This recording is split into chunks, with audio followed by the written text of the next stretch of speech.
Qui-Gon, but I forgot. Want to leak like Liam Neeson. Qui-Gon, but I forgot. Want to leak like Liam Neeson.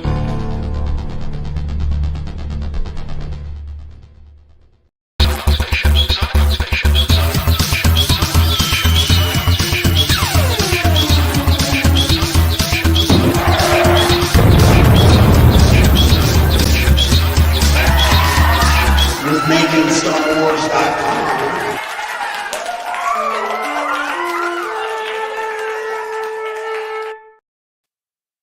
Hey YouTube, I'm Jason Ward from MakingStarWars.net. And this is Rob at Taco Bell. Yeah. I'm waiting for them to open. They don't do the breakfast here yet, so Yeah. It's okay. It's actually not that bad. The breakfast there, I actually had it. It wasn't that bad. I mean, don't go out of your way for it, but it's not that bad. While I wait for them. Yeah, you're all come on, Jar Jar. I had that banner on the front is the exact banner that a guy jumped up on the roof, ripped it off for me. I gave him Star Wars customizable card game cards for it, and we had it in our practice studio for years. But I was gonna ask, did you beg for any of that merch when they had it around at the time? Like everybody was just bringing it to me like, "What will you give me for this?" No, I at that point I knew not to even ask because there was like somebody who's like, you know, the guy who makes the nachos is like, I'm the biggest Star Wars fan ever. I'm not gonna give it away, but really they're like, it's gonna be worth so much money someday. So before we start, I had that happen to me once in 1997. Burger King had one of those, like, it was like a semi life-size stand-up of the Bruce Timm Superman because that cartoon had just come out, and I was like, can I get that? Like, I was like, and the girl's like, oh no, and so she took it, and then I had to buy it off her for $50, dude. You know, and it still had to ketchup and shit on there to clean it. Yeah, I used to always go to video stores to be like, can I have that poster? They'd always say yeah. They would write my name on the back of it. So I had like a poster of like Vamp, Fright Night, Naked Gun. I had a lot going on. I had a lot going on. I'm gonna tell you, if you remember standees in video stores, you are gonna love this season's Stranger Things. Yeah, actually, look at that one.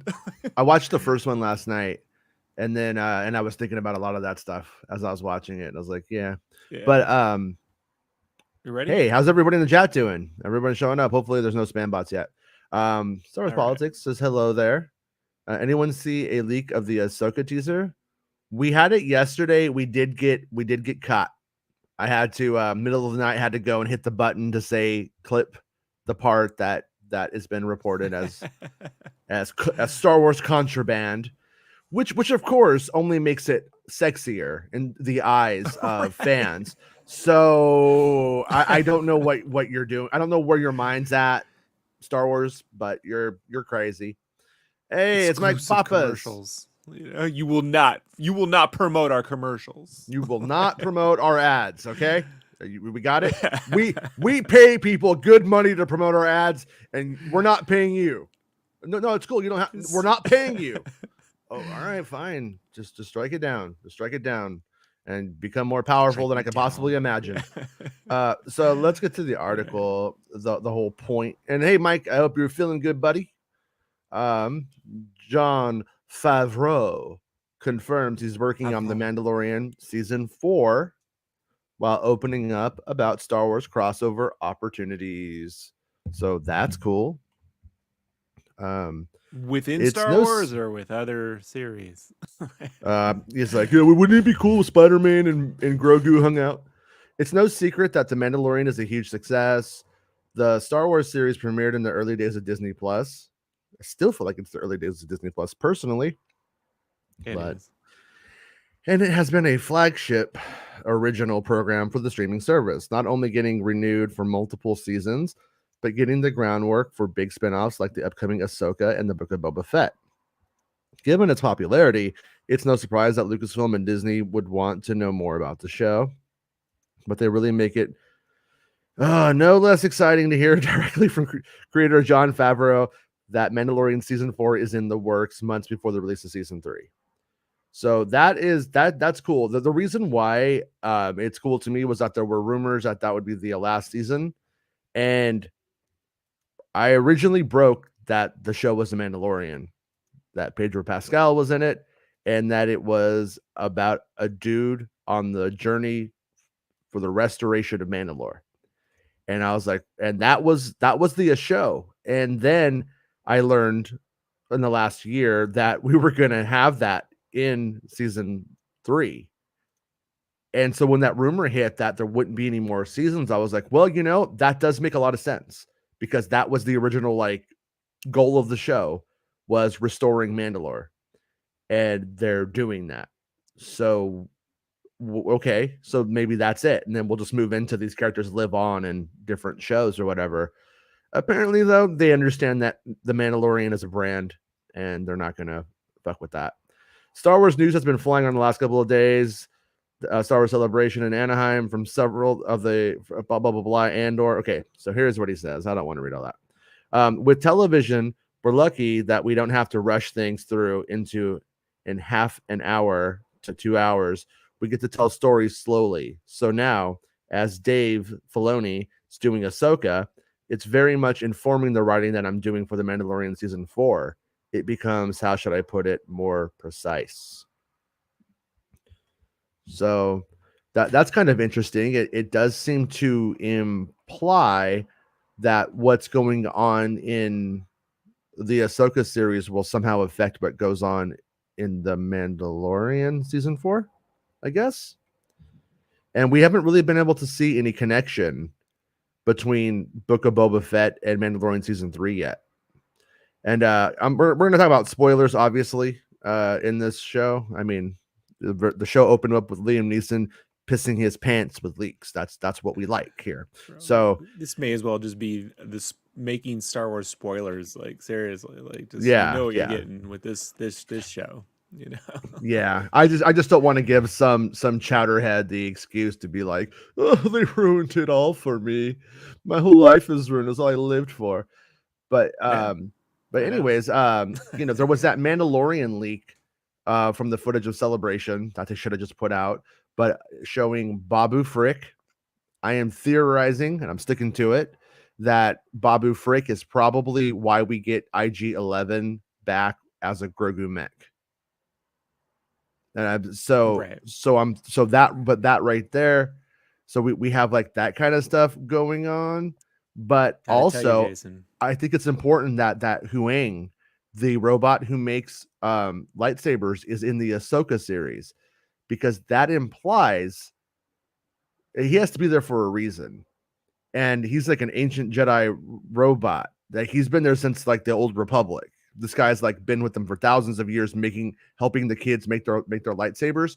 There's a rumor about a young kid who's like Ezra Bridger, not Ezra, but like Ezra, who's in the cast. So I'm kind of wondering if maybe Ahsoka is going to take that kid to, start his Jedi stuff. I don't know if she'd be a Jedi master, but maybe she's going to like assist him. Like, I know what you have to do, and maybe she's going to start to help that kid. And then when we get past what happens in Mandalorian season 3 and the restoration of Mandalore, now we have Mandos and we have Jedi on the rise. And so that kind of could be an interesting climate to start telling fresher stories than just more of what we got. Right. Does that make sense? That's my thing. I've also been secretly hoping, and now that Celebration is pretty much over with, I guess I can say I've been hoping someone out there would have cosplayed as Grogu in the mech at Celebration. Like, I've been just like, man, I wonder if they'll do it. Haven't seen it. I saw one cat do like a R2 mech, like it's a Hulkbuster suit. They put an R2 at the top, and when they showed him dressing up, I'm like, will it be Grogu? Like, that would be funny, right? Just to go there with it, and no one did that. So you still have time, folks, to exclusively go to a convention wearing a mask safely with the mech thing. Yes, my suggestion to that person is become the person who's like, you cosplay as a rumor. That way you don't have to be right. Just be, I cosplay as a rumor. Every cosplay I do is a rumor. Okay. Yeah. Be that one. And Max, rumor. I'm looking at you. Well, I don't want cause my name. But. And I like where Mike Papa's head's. Usually I don't like where Mike Papa's head's at. Usually it's not good. It's not where it should be. Hey, Hey, but still but, early, my friend. but he says it's Hera and Kanan's, and if Hera and Kanan are having, Hera and Kanan have a child, named after me, Jason, because I'm like the godfather to them, and so Hera may be bringing Jason Syndulla or Jarrus, I don't know what his last name is, but to Ahsoka to start that journey, and then maybe she's gonna funnel that kid over to Luke Skywalker, so Adam Driver could kill it, because that's I what want to we be do. Jedi Master Rumors, right? Rumors. M-E-R-Z, but R-U-M-E-R-Z. Jedi Master Rumors. Yeah. Master. I'd never be a Jedi. That shit's fucking hard. Boring. Well, like I said, I told you, I want to be a Wookiee who wears an American flag bikini called Real American. No? American. Okay. I was trying it. I was trying for it, Yeah. but We've all, it's slow morning. I don't know, man. Green Day made $500 million off of mall bunkers doing that. Just throwing it out there. Did you see the leaked trailer for Tales of the Jedi? I just watched it. It looks incredible. This has become a #1 anticipated show after Kenobi is over. Young Dooku with his blue saber looks fire. Yeah, no, you know what? I don't think I saw it. I don't think I got. People keep sending me Mando and Ahsoka over and over, which I totally appreciate. I would rather get swamped than miss out. So, but that's the one I haven't seen yet. No one sends me that one.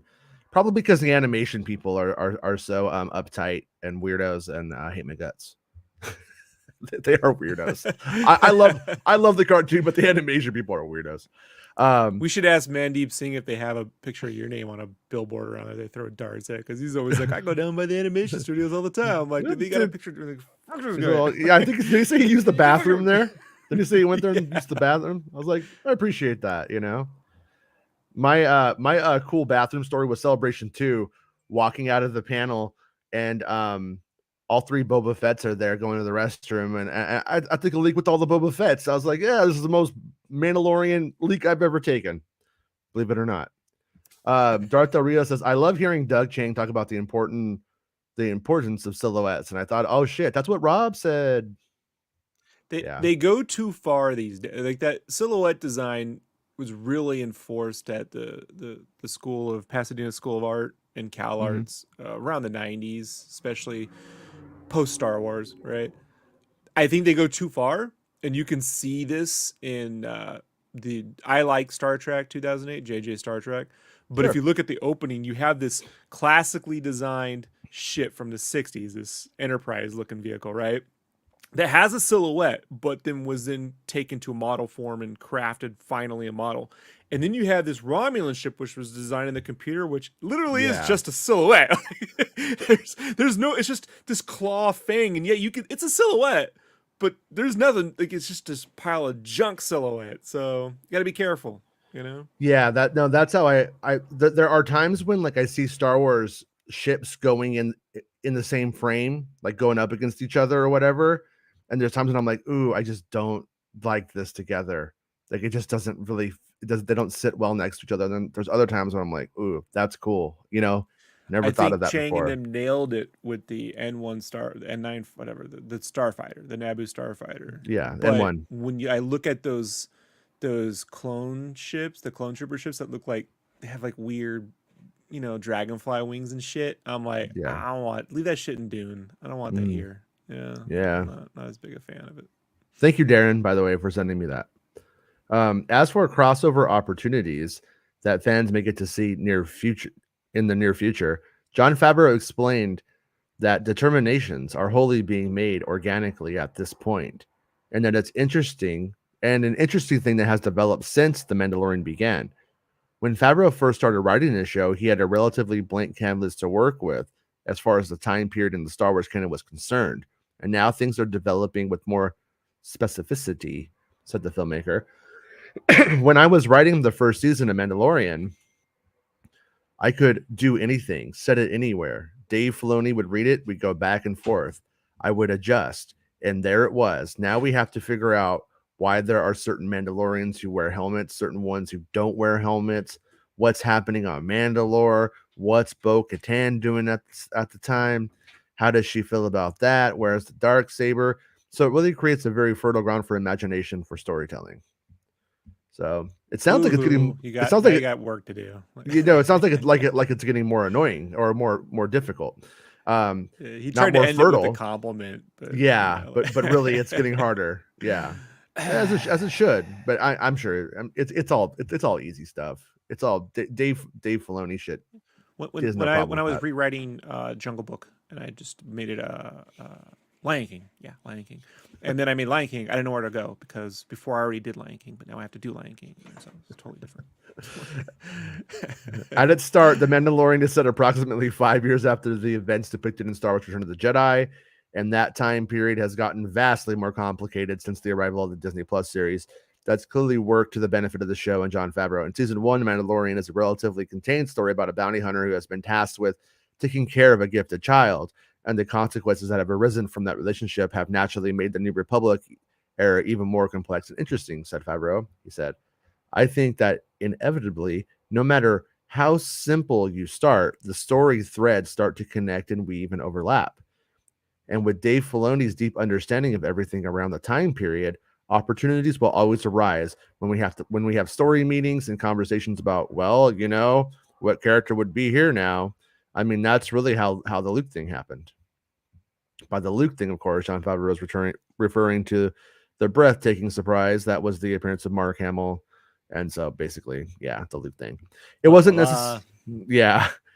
It wasn't that we necessarily planned to include Luke Skywalker in season 2, but as we were looking for Grogu to get training, we started to weigh out, well, what Jedi are around, who's left, and it started to not make sense for it not to be Luke. As we start to tell stories, those stories take on lives of their own, and they have trajectories.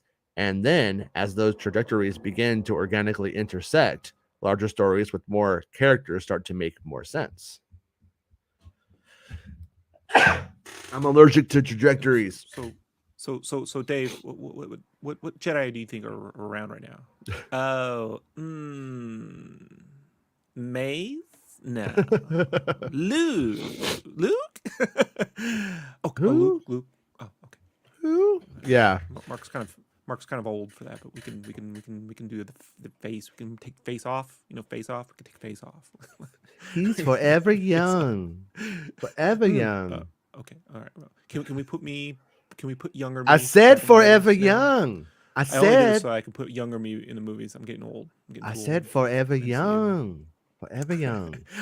I was shocked they haven't done his Daredevil Happy Hogan, bring him back. Like I want that thing. I want Happy Hogan to meet Favreau's, or you know what I mean? Like happy to meet Nelson Foggy. Fucking stupid Stanley names. I'm not positive about this, but I am fairly certain. You know the guy who played the Zabrak I talked about in Obi-Wan Episode 2, who gets like thrown over with the sweater. Well, that guy plays Darth Vader in the sword fighting scenes, right? I'm pretty sure he also plays Jon Favreau's Mando, the big Mando that Mando sword fights in Book of Boba Fett. I think he might be playing that character because I was a buddy was showing me like videos of stuff that they were filming for season 3, and it looked just like him in the same kind of outfit, I thought.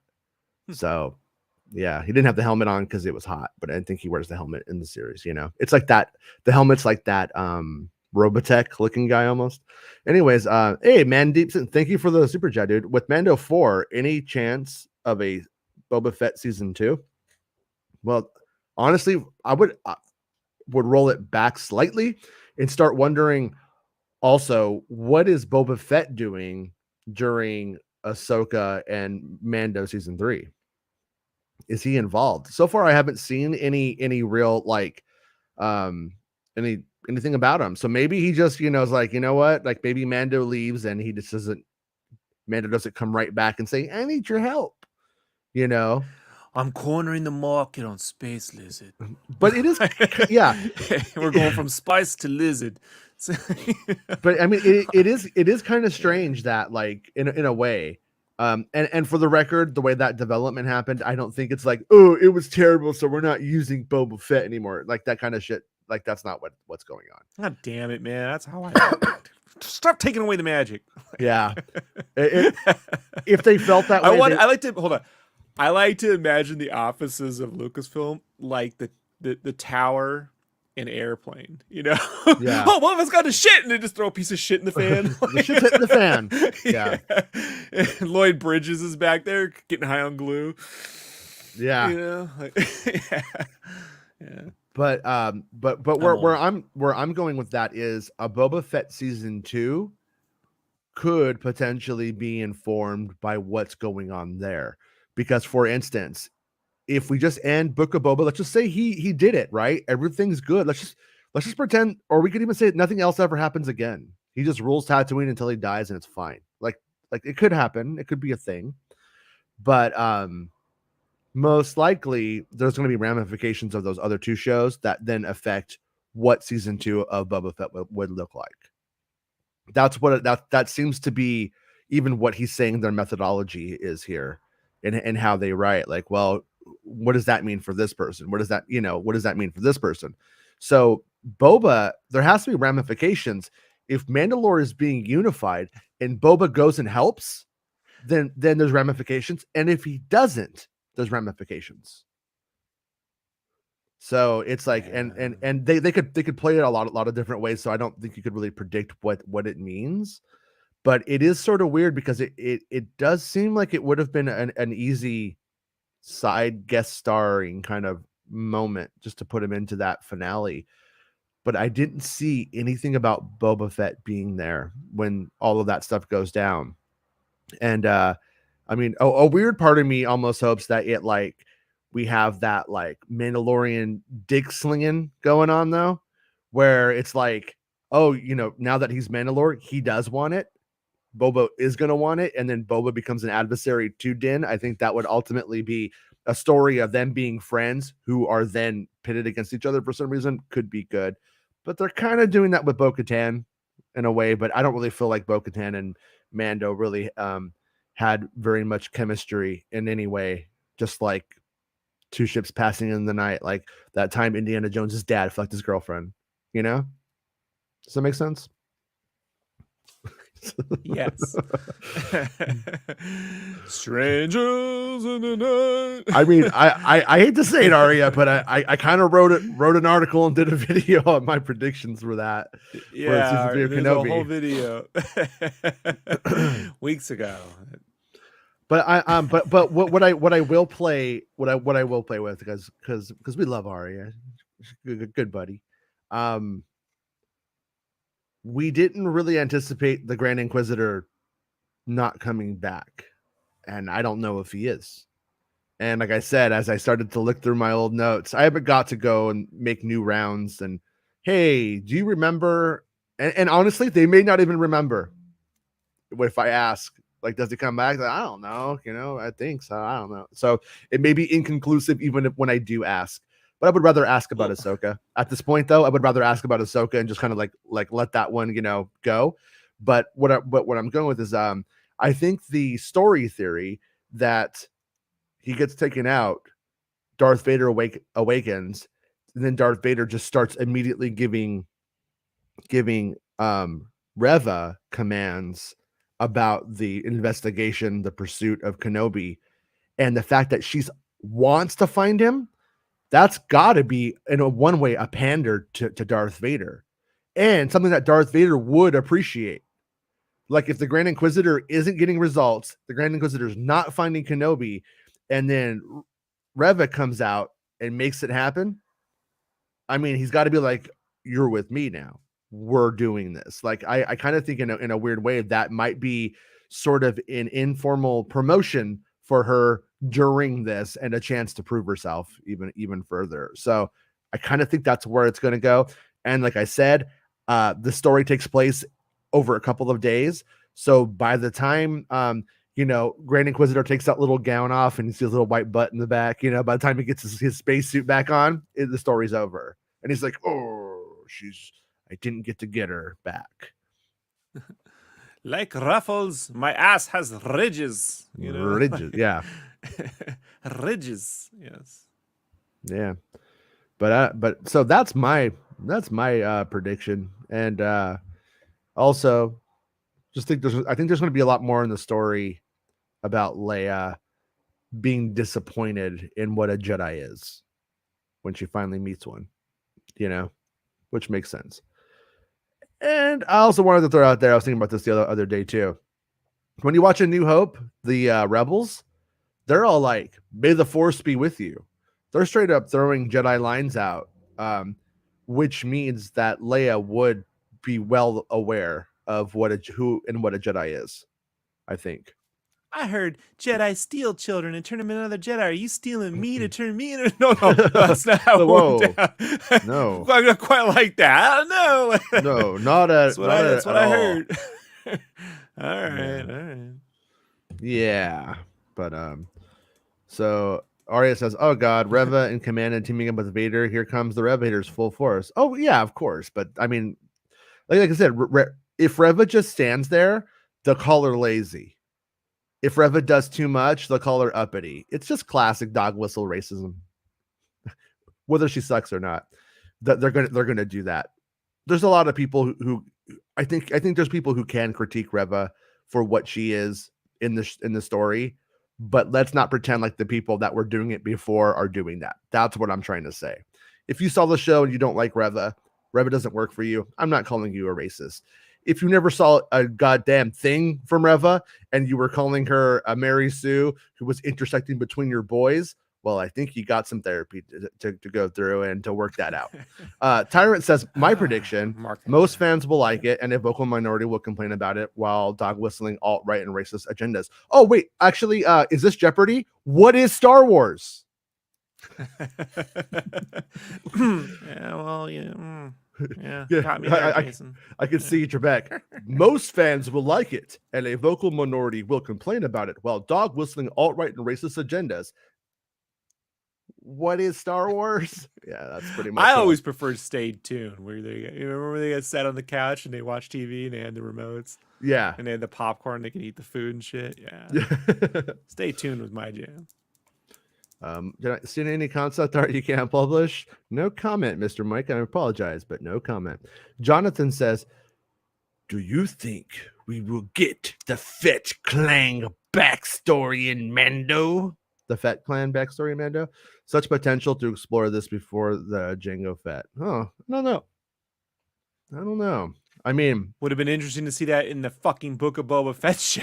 Yeah, I think it would be probably too confusing, but it would be pretty badass if they did like some kind of story where Jango Fett started something that he couldn't finish, and we saw that story going with Jango, and then the parallel to Boba as he finishes it. But because you could just like de-age him, there's a fucking story, Jason. It would be confusing, but it would be confusing. Hey, John Favreau, if you want to team up and play with action figures, we can do it.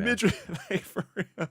I gotta run it by Dave first to see if what John. What I'm already there anyway. We'll probably have to find a tentacle thing to put in somewhere. Like That's he keeps fair. wanting the tentacle things to be in the series. You're not wrong. But yeah. All right. He likes to blow them up. I don't know why. I kind of hope that the fifth brother and Grand Inquisitor did some stunts and sick action, but I guess we won't get that. Yeah, like I said, I'm not promising that you won't. Well, the fifth brother sticks around, so I wouldn't write off the fifth brother yet. And I'm not saying that the other Inquisitors aren't a part of this. It's just I think with the Grand Inquisitor out, Reva becomes the one who's hungry for it and who is on the case, because we even heard that line from her where she yells to Kenobi, like, you can't run from him. She's like clearly like on Team Vader. Yeah. At that point. And fifth brother goes from fifth brother to third wheel pretty quickly in that story, though. Fifth brother was just like I was as a Jedi, I was okay with being good, but I don't want to die, so I'm okay with being bad. but we don't I've have got to be this that face bad. in his teeth now, but I'm not a bad dude. Like, bro, look at yourself. Like, literally, look what you've become. You Look what- know, like, you may as well just cut some hands off. No one's respecting you now. Like, Yeah, yeah. But he has a cool bike helmet. Tyrant says, "I'm glad we're finally past the Reva screaming, 'You can't hide, Obi-Wan.'" That was reminding me of Scary Terry from Rick and Morty. This Inferno says, what do "John you want, killed." bitch? Yeah. Yeah.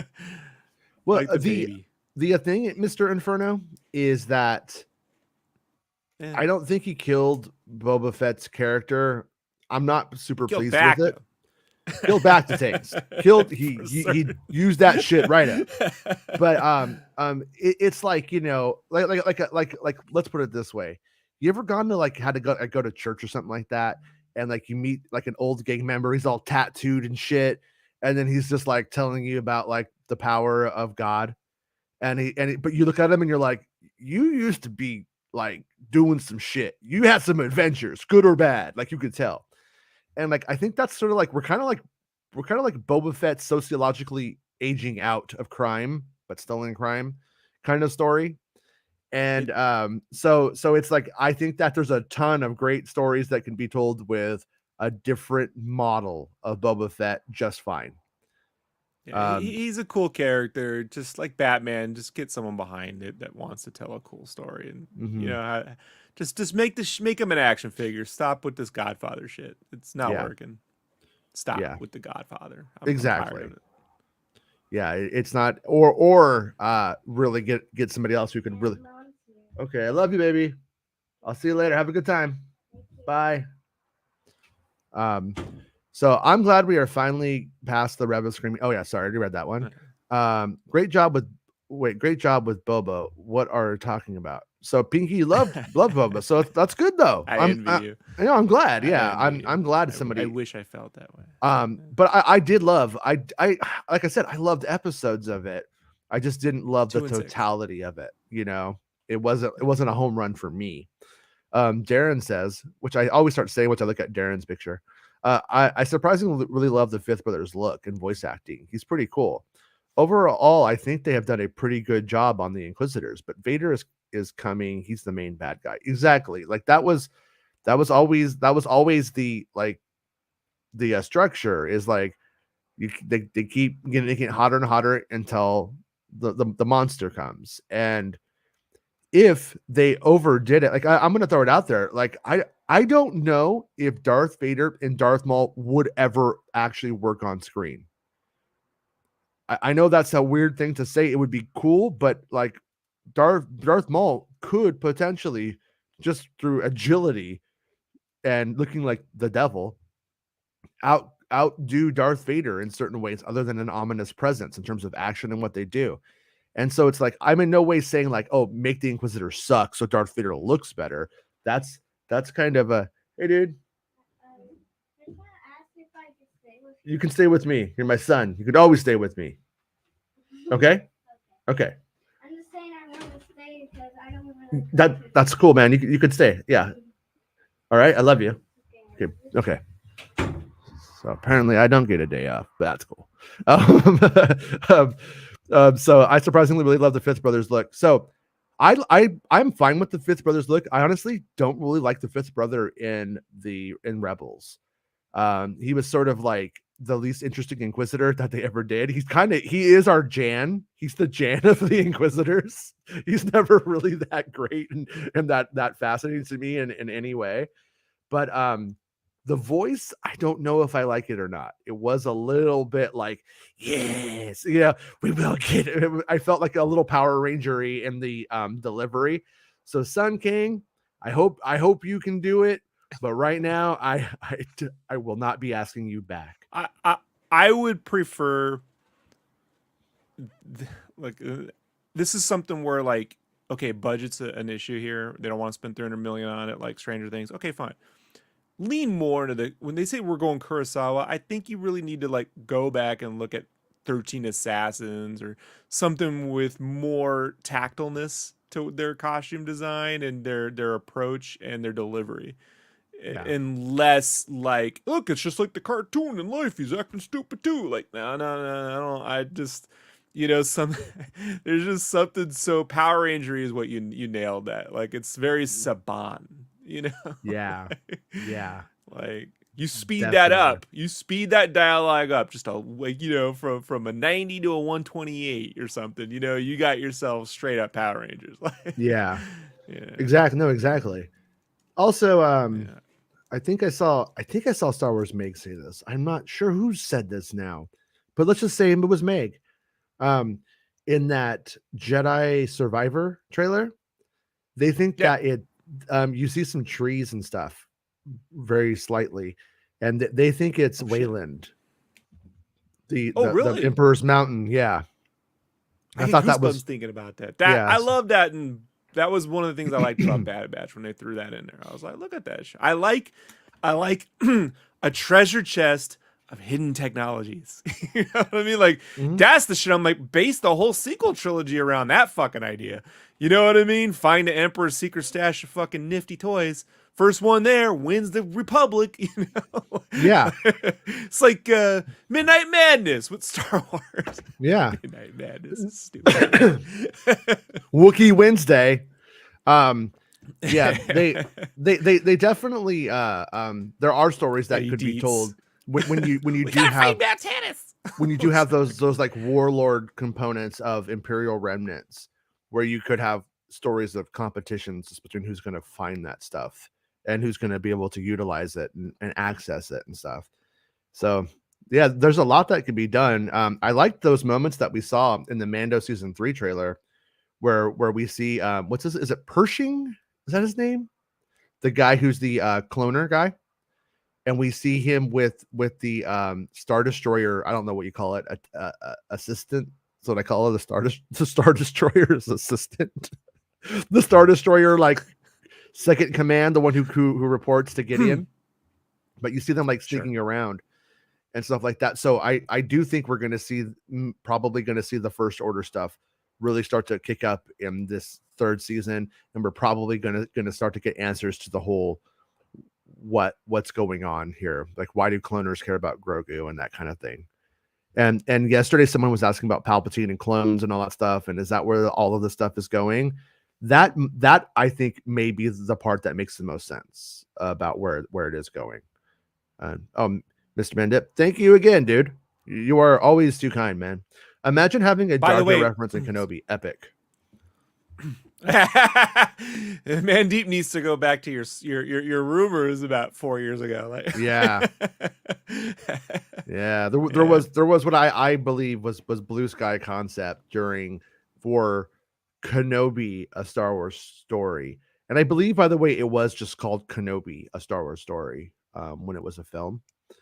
It might have just been shorthand for the concept art and stuff, though.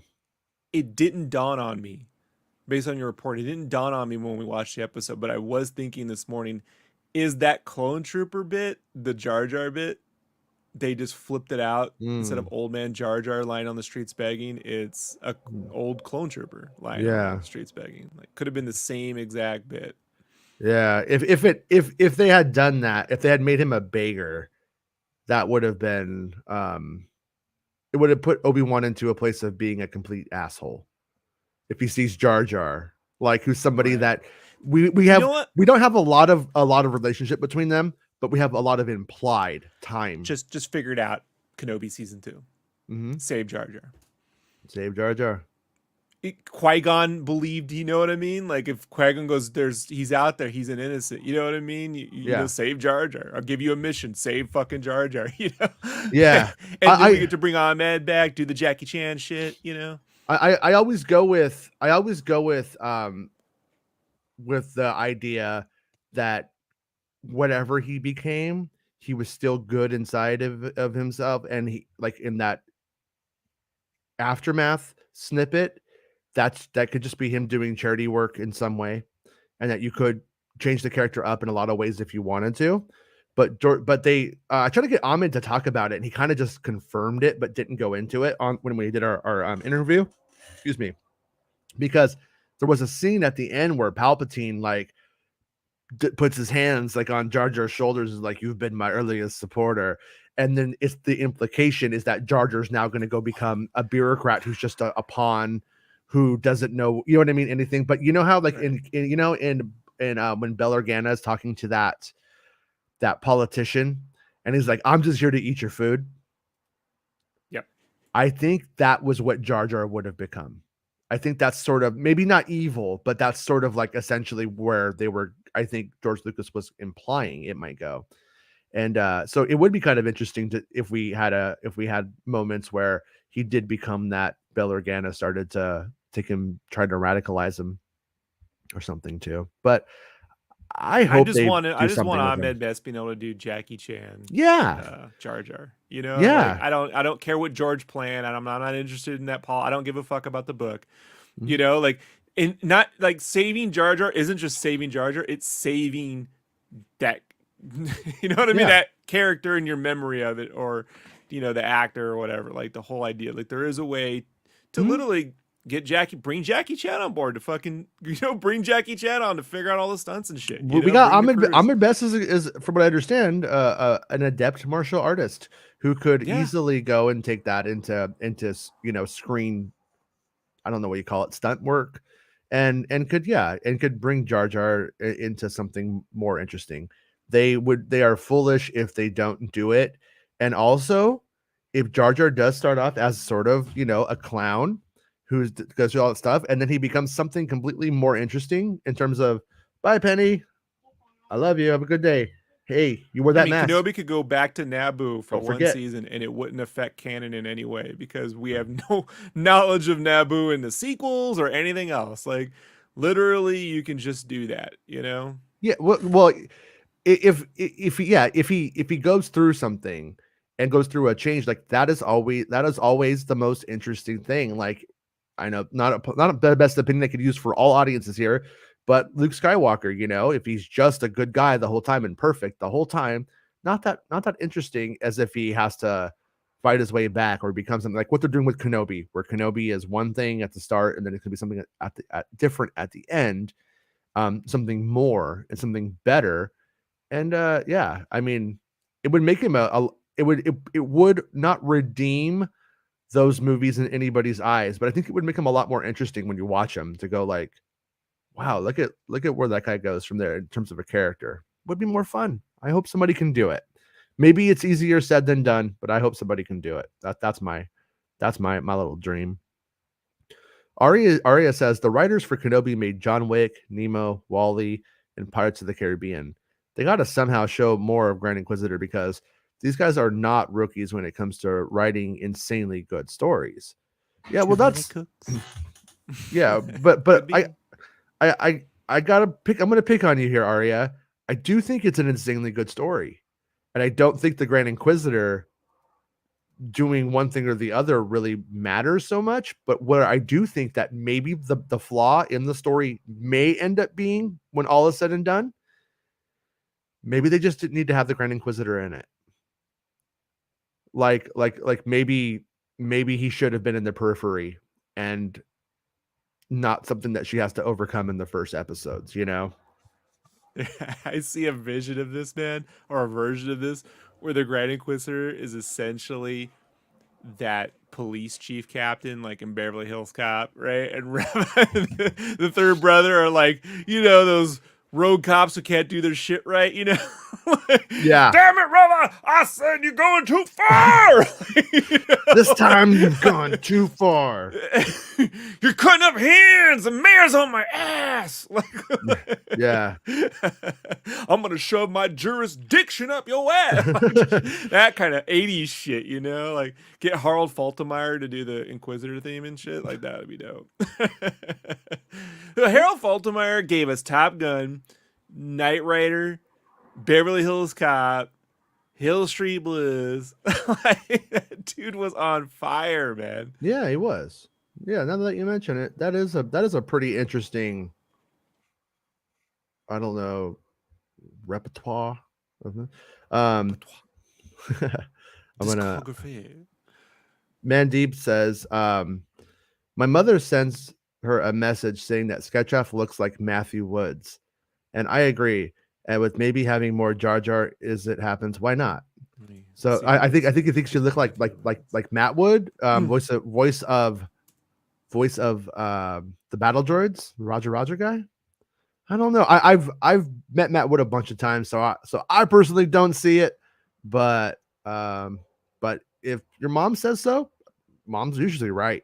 Just gonna throw it out there. Usually, Yeah, I'm not seeing that. sweet dad moment.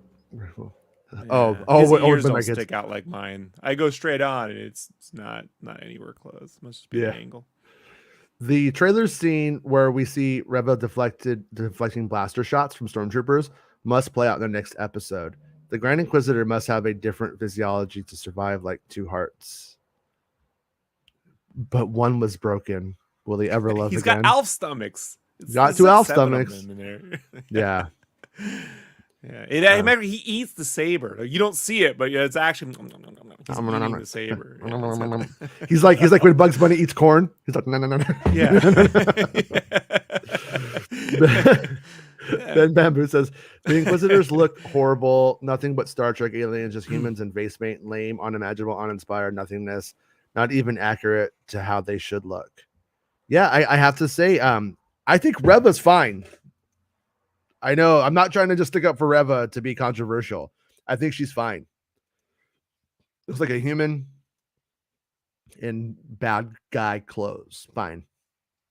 But I don't know. It just is what it is, man. I'm not a fan of the rubbery costumes for any of them, by the way. Mm-hmm. They're all rubbery. Not my thing. Yeah. Rob, you heard it here. Rob doesn't like to wear rubber. Jonathan, something like that. Who does? Rick Jones, You I do like it, but you don't like it. Hey, we're not geek shaming here. Somebody likes wearing all rubber. Rick James says I like booty call. I said Rick James. I'm Rick Jones, bitch. Says I like Fifth Brother's voice. He's an alien. Okay. That's Mad Max Scherzer Jason in my photo. Mad Max Scherzer in the photo. I'm one of the very rare UK guys obsessed with baseball with the New York Mets. Star Wars and baseball are my distractions in life. It's good. It's good to have some. It's good. Good to have a hobby. Yesterday, I invited Chris to come on the show, but he was like, "Oh, I'm watching sports ball," and I said, "Pick one."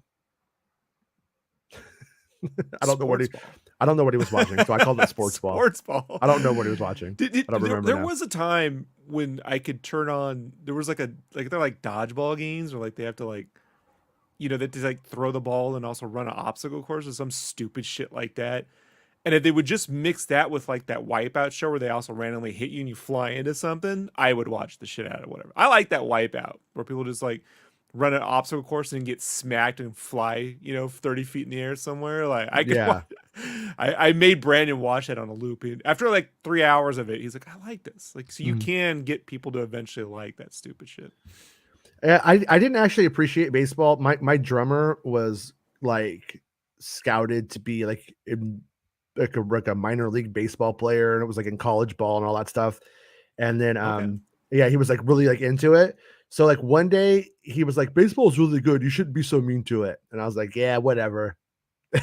And then you don't be mean to it. I was mean to it. I'm not a big fan of jock culture. In the United States anyways. And but anyways, we got a college baseball game on the original Xbox. And then he taught me like all of the theory of what to do, like what the right moves are. Almost like it was he and I like chess, and so we were kind of like into chess strategy. And we would he's a really good chess player too, by the way. But nice. So he taught me basically how baseball is supposed to work, and then I respected it a lot more. You know what I mean? I enjoyed it a lot more watching it. But if you don't know that, it's the most boring thing to watch in the world until you know. I liked RBI baseball on the NES with the little chibi dudes. I like that. I also love sports anime. I'm not a big fan of sports, but sports anime is fun. Because I guess their culture's a little different. No one's really villains, like they still keep them as kids, but the animation's great. They have superpowers on. There's one where a guy's playing basketball and he's coming right at this guy and he's like, I got you. And then blink, he's gone. He's got magical powers. He goes right through him. Like I was like, fucking like it's like sport, it's Jedi sports. Like I can watch this. Like I love it. Would never work in live action. It's the animation that makes it work, you know? Yeah. Okay. Bespin Bolton. I can't talk about it on the show, but that's fucking hilarious. I hate you for even mentioning it right now. It's too hard to resist. Hacha. Hacha. Aftermath and High Republic are both well received by the normie celebration crowd this weekend. Yeah, They love I think everything. so. They kind of do. Good yeah. for them. Good for them. What happens though with super fan culture is they just no, no, but they bring it out. They'll be like, yeah. Well, what happens is they enjoy it all, but it doesn't energize them. It has a weak when something isn't good and they still enjoy it. It has a weak battery life, and then you just start to see Star Wars fade. That's really what kind of happens. So yeah, they should be cheering Catalyst or Ronin, but they don't. That's what's like tricky about the creators of Star Wars is like, you know how they were really selling that idea at Celebration, like John and Dave, they just talk about the fans every day. It's all about the fans and all that kind of stuff. And it's like, sure, you do need to know and to anticipate what your audience is going to do. But at the same time, if we just listen to Star Wars fans, it doesn't go anywhere. It becomes completely like incestuous, and it just becomes sort of like a deformed inbred franchise is what it will. Why the holiday special secretly the greatest Star Wars ever made? Like, shut up, guys. Sorry, I hate that shit. You know what I mean? Don't tell me how this stuff's secretly fucking genius. And I know it sucks. Stupid shit. Click. Yeah, you can like some stupid shit. I liked Condor Man. You know what I mean? Condor Man's stupid fucking movie. Love it. You know, it's not secretly a genius comic book film that Disney made before comic books were no, it's not. It's not a good movie. Yeah. Superman 3 is not a good movie. Has some fun parts. As a movie, it's really not good. Superman 4 has a good idea, bad movie. Like, Superman 3, I like that part when Richard Pryor is funny. I like the other part when that lady turns into like a robot thing. That was terrifying as a kid. But other than that, when he flicks the beer nuts. So there you go. Top 3 reasons to watch Superman 3. Yeah, but you know what they do? They go and tell you, you're really an idiot for not getting why it's genius. Don't stop. You know, Mando and Grogu become the mostly easy money for Disney rather than caring about the show, in my own opinion.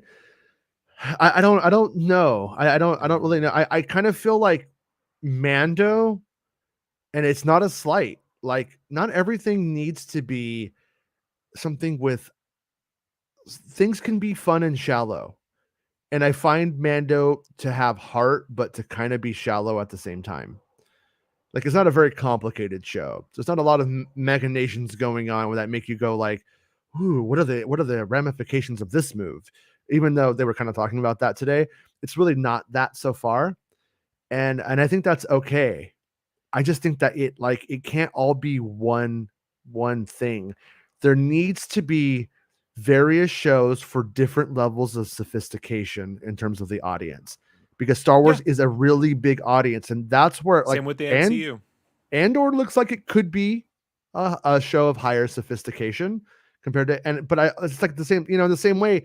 I might like I don't like Blade Runner, honestly. I like Neuromancer. I don't 2049. But what I'm throwing out there is a better film than the original Blade Runner.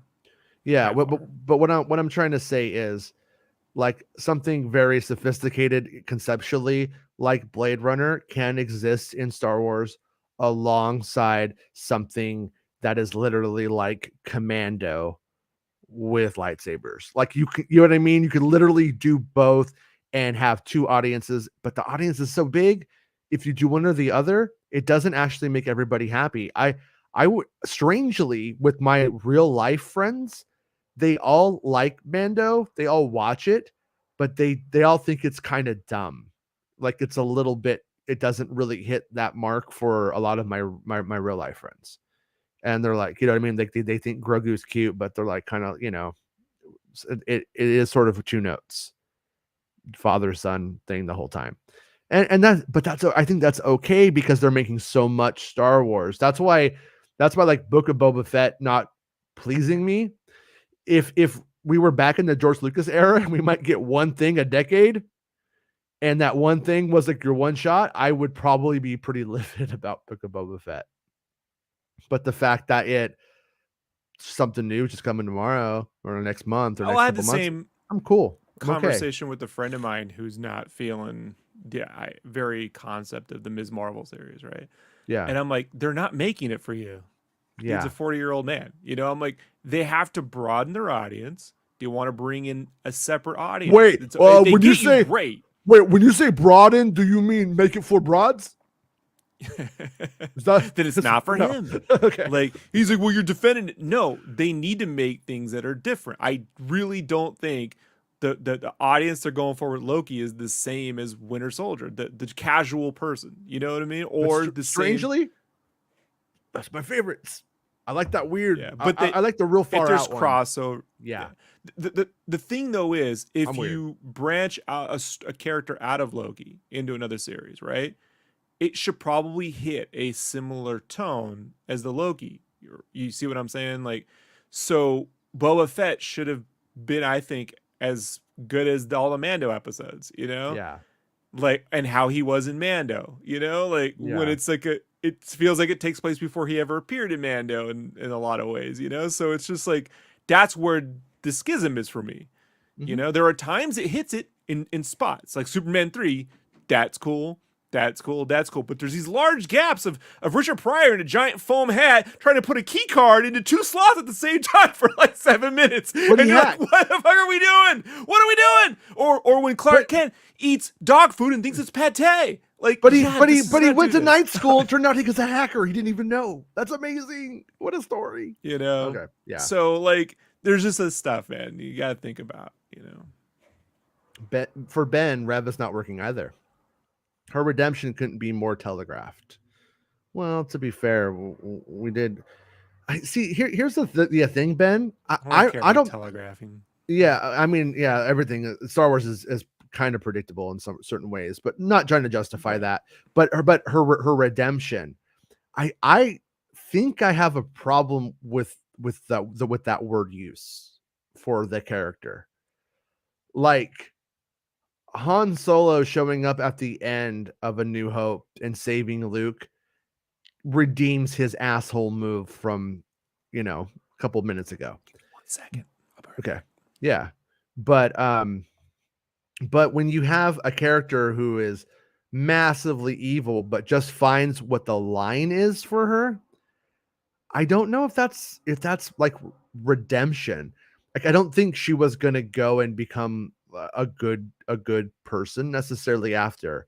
It sounds like she's going to go back to the Empire. She just couldn't go that far at that time. So personally, that's where I'm at with it.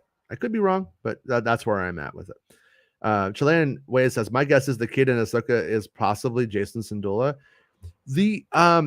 That's something that's come up a few times, and maybe, but I'm pretty sure the kid that's rumored to have been cast is a little bit older, is like Ezra Bridger's original age, and is sort of like, analogous of Ezra Bridger himself, but might be wrong about that. So save Jar Jar, save the world, ruin the world. I'm saying save the clock tower, buddy. Rick Jones, Jar Jar becomes Ted Cruz. Oh, don't do that to a Jar Jar. Jar Jar is way less of a fool than Ted Cruz.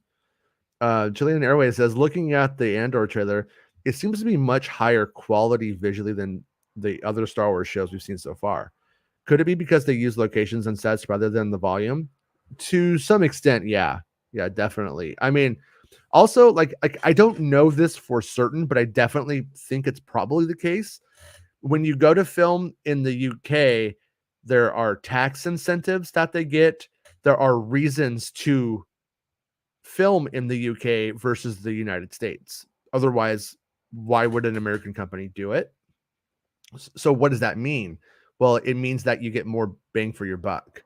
So if a show costs 100 million here and 100 million there, it's probably going to look better there, because they're going to be able just to afford to do more. That was true at certain times, and it's been true during certain eras of inflation. I don't know if it's true in 2022 or the last couple of years specifically exactly, but I'd have to think that's something to do with it.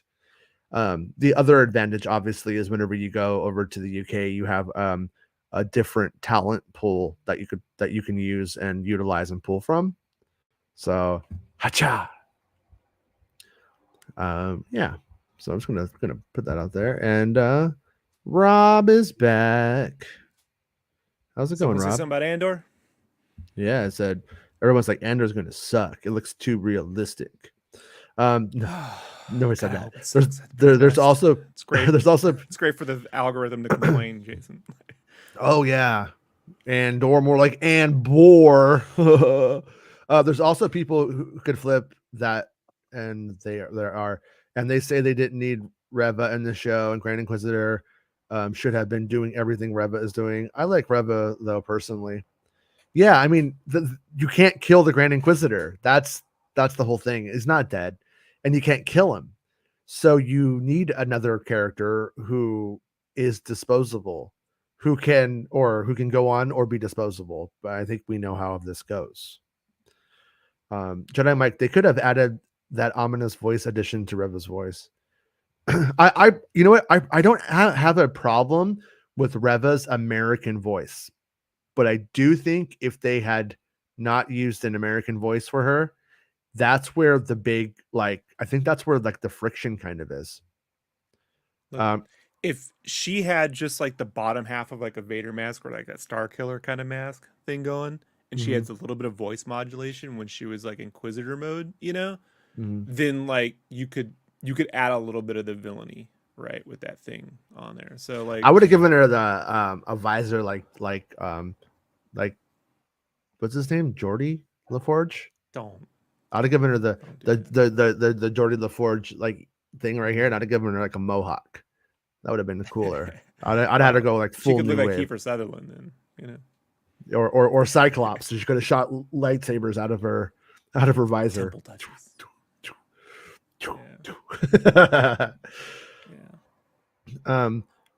Yeah. We'll have to see if when all is said and done, we go like that was a performance where we needed to see her. I think that's what they were going for, though. I think that's why she doesn't have a mask. That's why she's a human. I think they wanted us to connect with her. I think that's what they were hoping for. Will we? I don't know. Bestman says, not bothered by how Grand Inquisitor and Fifth Brother looks. If anything, upon rewatches, all three Inquisitors have grown on me quite a bit.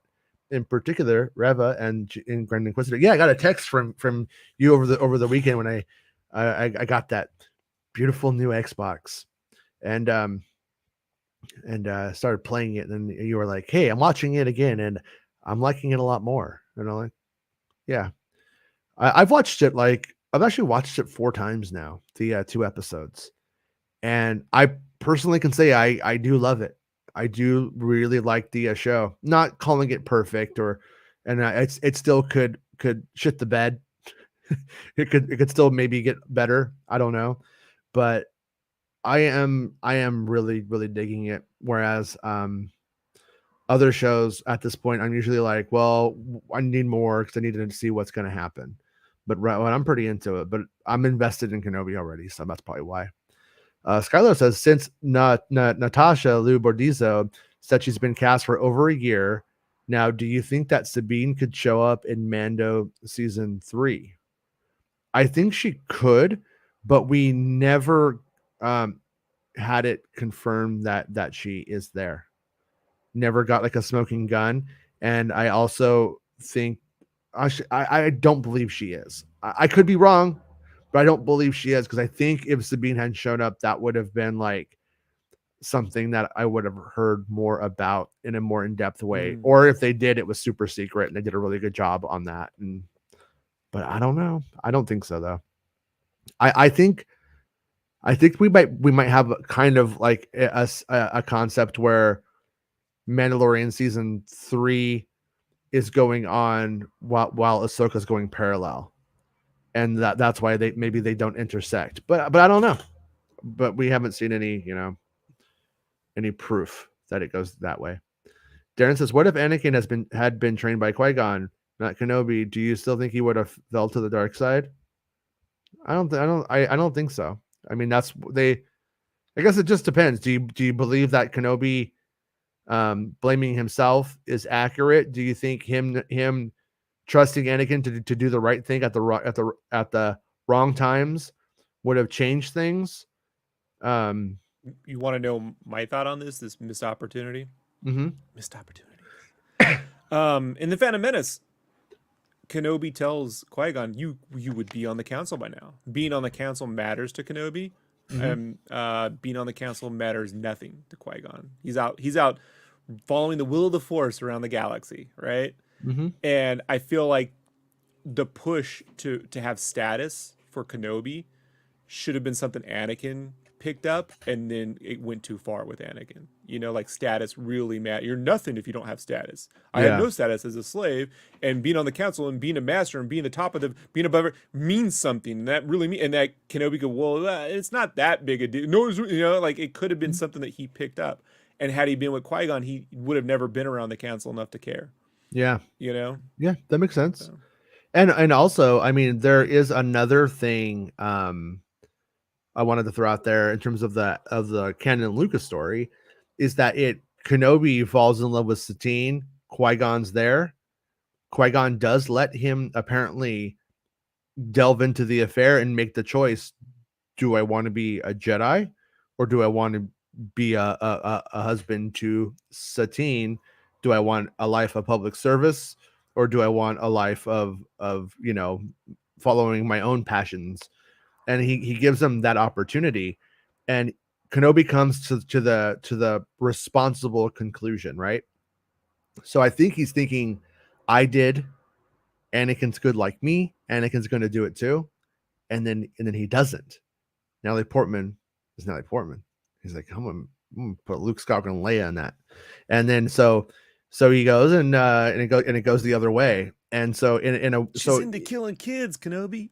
Yeah, but where I'm going with that though is that in reality though, or in terms of like the implied story, is Qui-Gon must have done something a little bit different that guided Obi-Wan to the life of public service and the greater good, whereas apparently Obi-Wan Kenobi missed that part.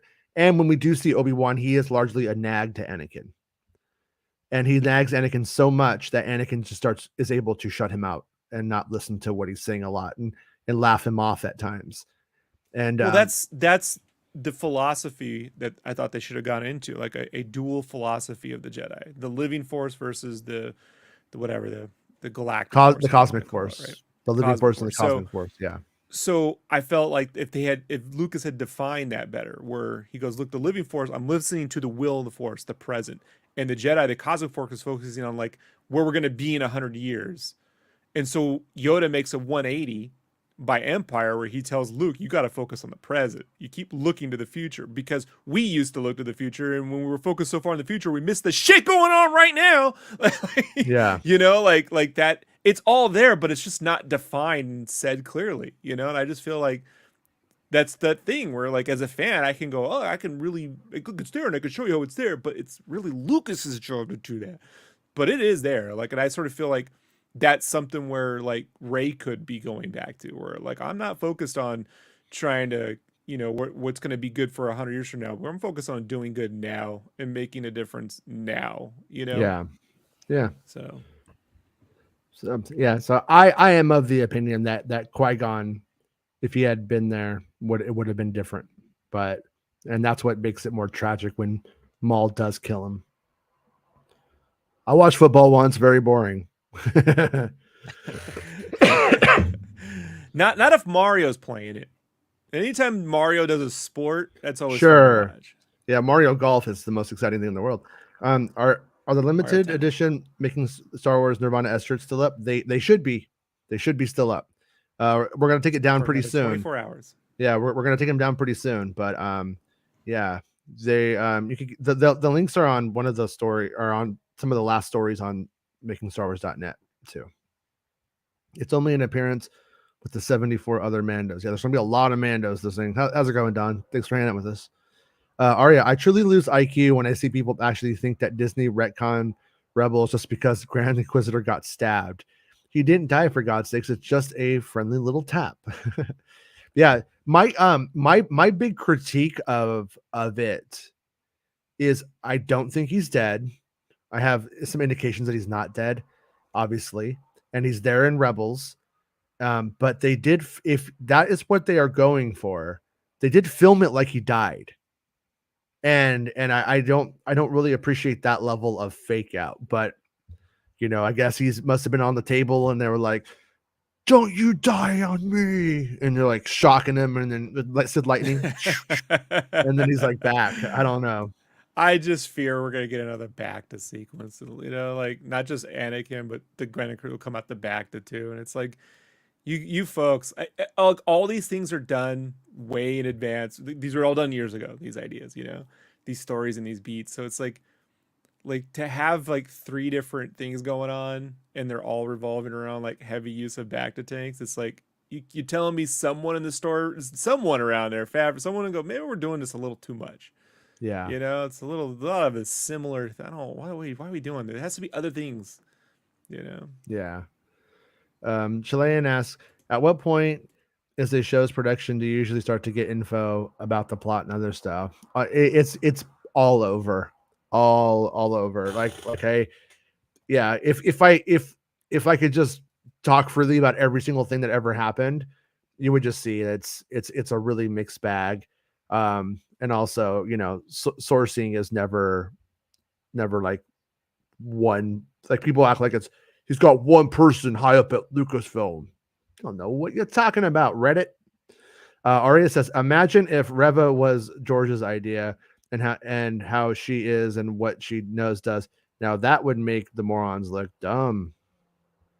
Yeah, don't worry. The morons do that to themselves, and they like to put words in George Lucas's mouth anyways. Like, you'd think George Lucas was a conservative from Tennessee based off of what they say, not a San Francisco liberal with an African American wife.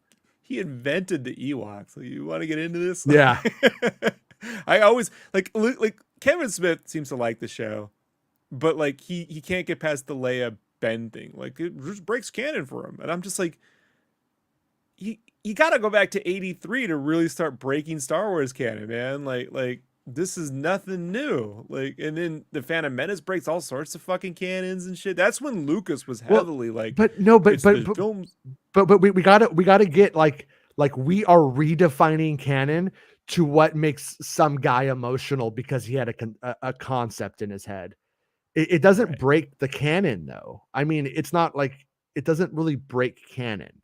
Breaking canon would be like, well, although Luke Skywalker didn't really die, he's alive. Like, that's breaking canon. It's just somebody thought it changes implication. Like Palpatine. Well, yeah, Palpatine. Gotcha.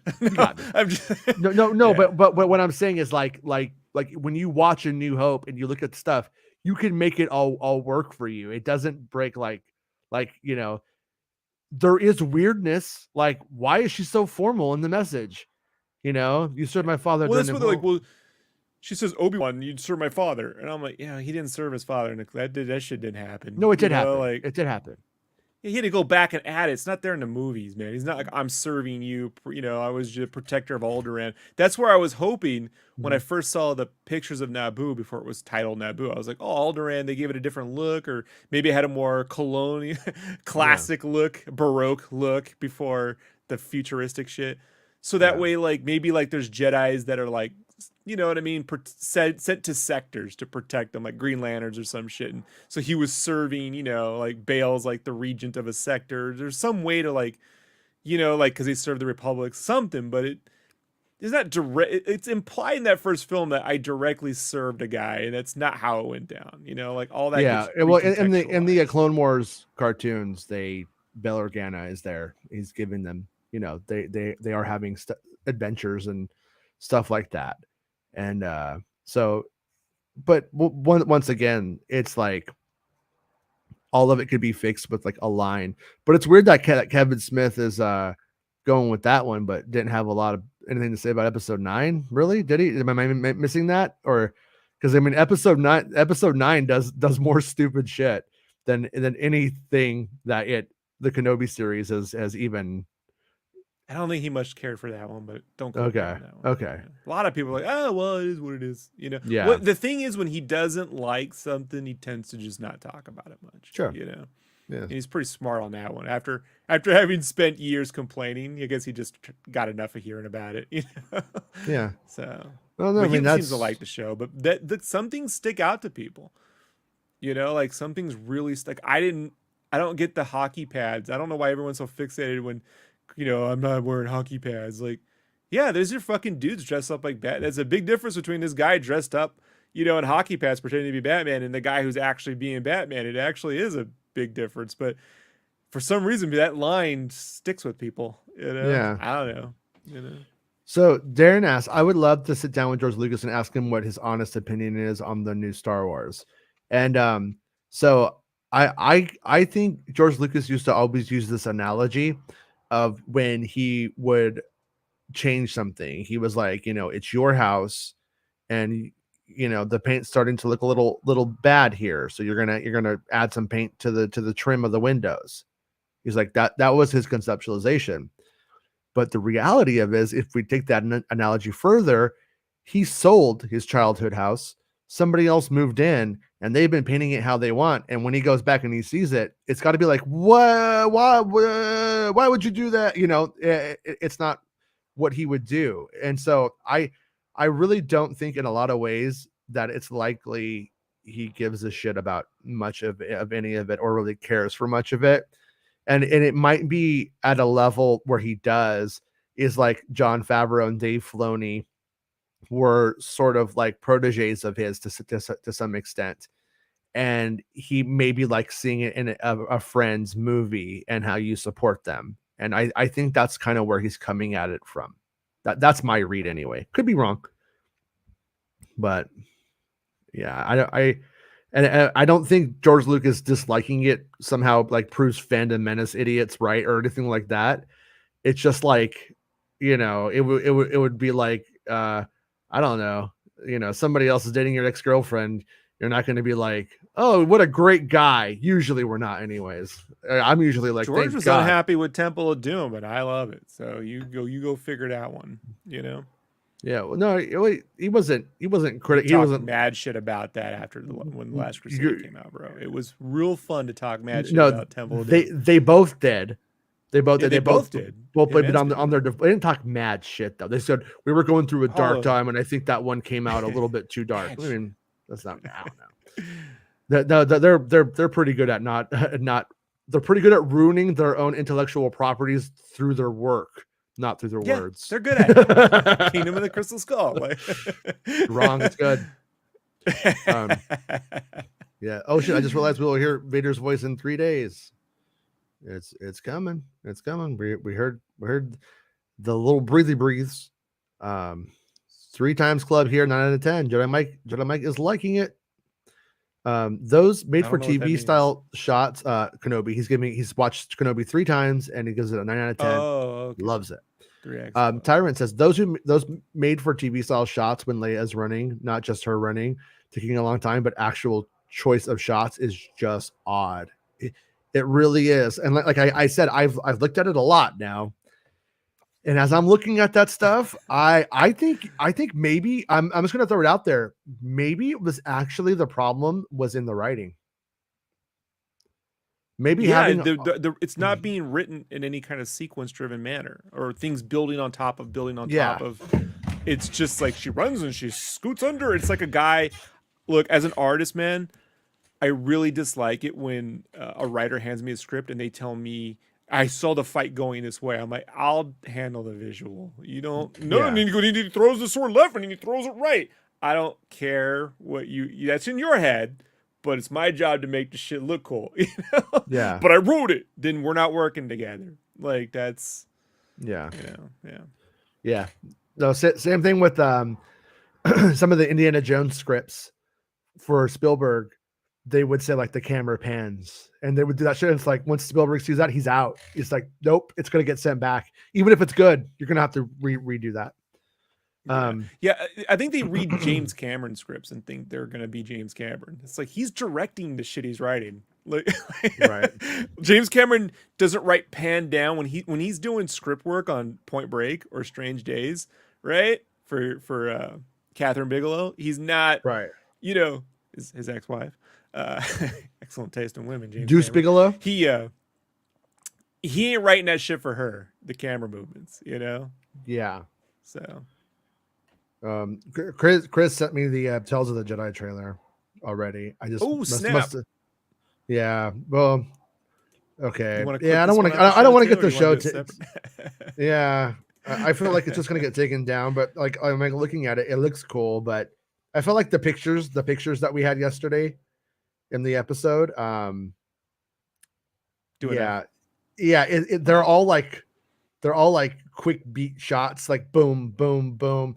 So them being still images, it's not really too much more in depth there. You can screen cap though later, right? It's just the moving shit they have an issue with, or do they have probably? images? Yeah, I think maybe we'll try that. I think maybe we'll take screen caps of all of the leaked trailers, and then we'll just like kind of like go through them all on a quiet day and see what happens. Because they're never getting the YouTube reaction vids out of like the real ones out of us. We're not gonna be like, oh my god, like we're not. Oh, I just had a turtle head pop out. Yeah, it's not gonna happen. Yeah. You know what I mean? Like, if you want some fake fuckers, then you could definitely. But I'm not going to do it. I'm not a performing monkey for you. This is not with great. this film. I'm waiting forever. Oh my god! Just leave me, Santa PB come out. Yeah. We got to be like Joe Rogan at the UFC every fucking time something happens. Yeah. No, but Sure. I think I mean I'm just guessing here, but like when Leia's running around, it probably just says like Leia runs, Leia skids, or slides or something like that, and then like they like literally film it, but the script needed to be like, Leia runs up the tree, she starts to swing on the vines like she's Mutt Williams and Indiana Jones, like all that stuff. Like it make this Spielbergy. Yeah.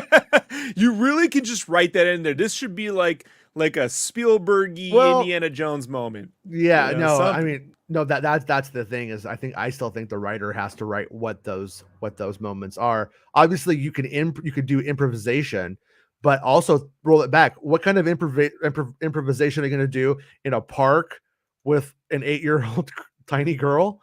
And like you know what I mean? You can't like have her like you can't have her swinging on vines. There are no vines. You can't have there's not really a lot, and you can't probably get her to do it anyway.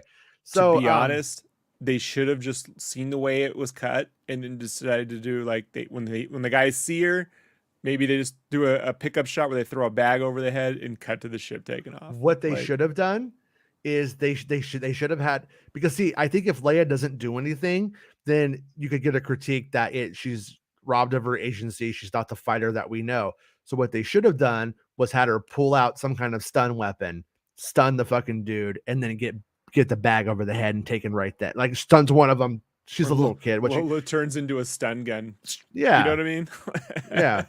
Or how about this? Lola goes into the guy's pants, probably into his anus up, and then you just see him like Lola, like phantasm coming out of his chest. Like Yeah. I didn't when I saw the sequel to Austin Powers, love the first one. When I saw the sequel, I didn't laugh one time in the theater. I was like, I fucking hate this. Until that mini-me goes into his astronaut suit and starts crawling around in there. Even now, I just think about it, I fell out my floor laughing. I'm like, well, it was worth it for that one fucking thing. I can't believe that it's in a movie. Other than that, hate the film. But yeah. People ruined Austin Powers for me. Fair enough. Somebody just going, baby, at a party, and you're just like, I want to punch you onto the dark side. Yeah, completely ruined it. Like Ace Ventura, I love it, but man, it was like alrighty thens for 5 years. That's how I feel about Jim Carrey too. It's just that guy who had too many beers, who thinks he does a good Jim Carrey, it just like I'm not seeing Jim Carrey do that now. I'm seeing the guy with the too many beers doing the Jim Carrey. Right. Yeah, it's not his I their even fault. got called A's because I looked a little Jim Carrey-ish as a kid, you know. But like, Mhm. if someone said that, I'd give them the alrighty. But I was not running around going, "Someone is stop!" Like, you know, and Yeah. like it's ridiculous. Yeah. It's absolutely.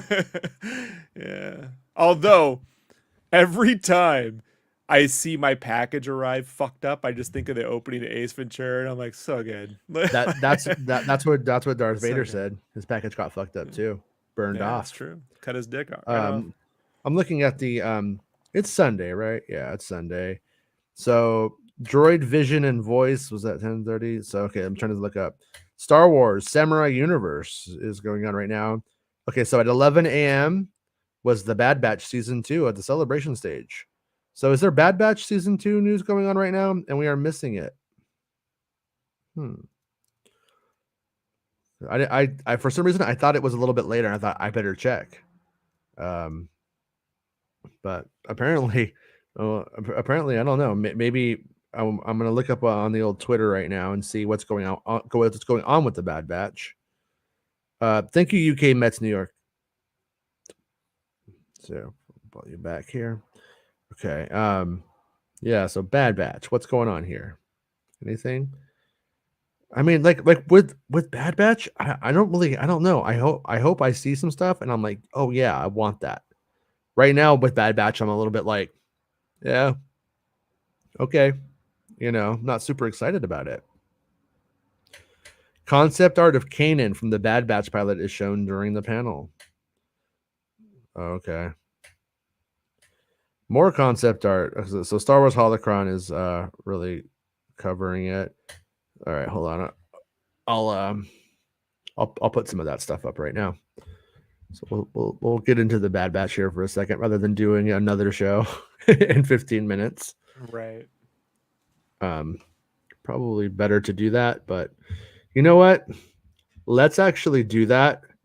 Let's call this one. If you want to stick around and do it, that's cool. If not, that's cool. But let me go really quickly and end this one and make my kid a sandwich real quick and get him situated because he stayed with me. I wasn't expecting that. I want to make sure he's taken care of. Yeah, we'll do a 15 and we'll come back. So if everyone's down to hang out and talk about Bad Batch that way, this is the topic, what we were hitting on, then we'll come back and talk about Bad Batch. So, all right, guys. So yeah, the panel's live now. So we're gonna come back in 15 minutes and talk about what's out, and we'll get right back to it. Sounds good to me. All right. Bye, everyone. We'll be right back. The end of the show. Come on, let's go. Hey! It's the end of the show. Come on, let's go. Hey! It's the end of the show. Come on, let's go.